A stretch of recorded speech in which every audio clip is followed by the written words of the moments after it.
அந்த கனலை ஜீவனை கொண்டு ஊதினால் அந்த கனல் பிரகாசிக்கும்.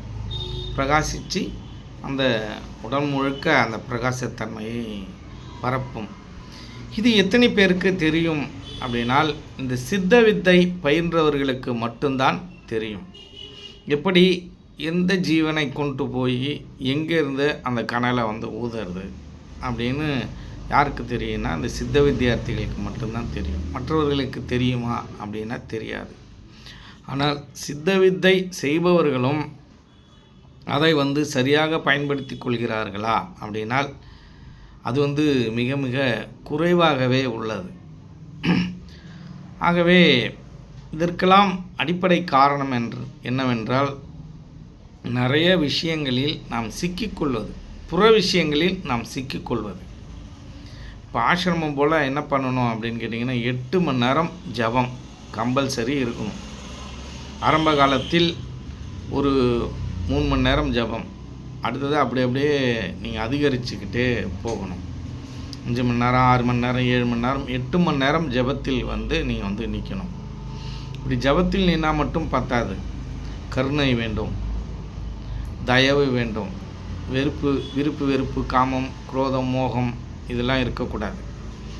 இதெல்லாம் அடிப்படை என்பதை நாம் அடிக்கடி சொல்லிக்கொண்டு இருக்கிறோம்.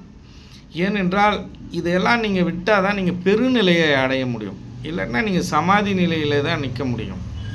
அதுக்கும் நீங்கள் கடுமையாக பாடுபடணும். கடுமையானவனா ரொம்ப பயப்பட வேணாம். அதுக்கு நீங்கள் உழைக்கணும் இல்லையா? பயிற்சியில் உட்கார்ந்து பயிற்சி பண்ணுறதுங்கிறதே ஒரு விதமான உழைப்பு தானே.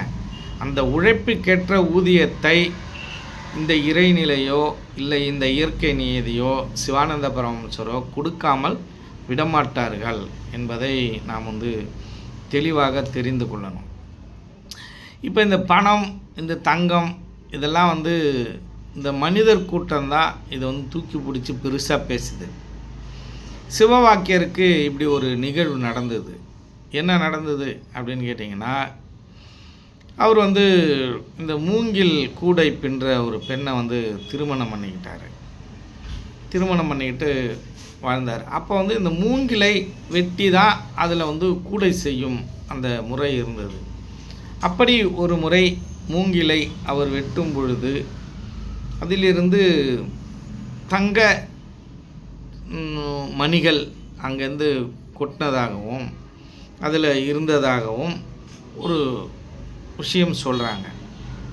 அதை பார்த்த உடனே இந்த சிவவாக்கியரோட மனசில் எந்த விதமான சலனமும் இல்லை.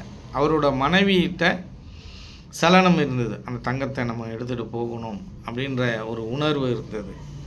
இப்போ எடுத்துகிட்டு போகணும் அப்படின்னு சொல்லக்குள்ள அவர் போய் இது உயிர்கொல்லி, இதை வைத்திருப்பது மிகவும் ஆபத்தானது, இதை நாம் வைத்திருக்கக்கூடாது என்று அவர் சொன்னார். அதை அந்த அம்மா பொருட்படுத்தலை. உடனே பக்கத்தில் இருந்த பாறையில் அவர் போய் என்ன பண்ணார், சிறுநீர் கழித்தார். சிறுநீர் கழித்தவுடனே அந்த பாறையே தங்கமாக மாறிடுச்சு அப்படின்ற ஒரு கதை இருக்குது. இப்போ இந்த கதை எதுக்காக சொல்லப்பட்டதுன்னா, அவர் உடலே ஒரு சொர்ண தேகம் என்பதை அந்த அம்மா உணரலை. அதுதான் பெண். அந்த பெண் இந்த அணிகலன் மேலேயும் இந்த தங்கத்தின் மேலேயும் இருக்கிற ஆசை என்பது அவர்களுக்கு விடாது. அதனால தான் நம்ம சித்த வித்தியார்த்திகளாக இருந்தாலும் யாராக இருந்தாலும் அந்த பேராசைப்படக்கூடாது. அந்த திட்டங்களுக்கு உட்பட்டு வாழணும் அப்படின்னு சொல்கிறது. அந்த சட்டத்திட்டங்களுக்கு உட்பட்டு வாழக்குள்ள இந்த ஆசைகள் அதிகமாக இருக்காது, இந்த பேராசை இருக்காது. ஆனால் இந்த பெண்கள் அதன் வழியில் தான் நடப்பாங்க. உனக்கு அவங்க புலம்புவாங்க, திட்டுவாங்க, அது மாதிரி செய்வாங்க. உனக்கு சம்பாதிக்கிறதுக்கு துப்பு இல்லை அப்படி இப்படின்ற மாதிரி சொல்லுவாங்க. நீ எதுக்கும் உதவ மாட்ட அப்படிலாம் மனம் நோகிற மாதிரி பேசுகிற வழக்கம்லாம் பெண்கள்கிட்ட இருக்குது.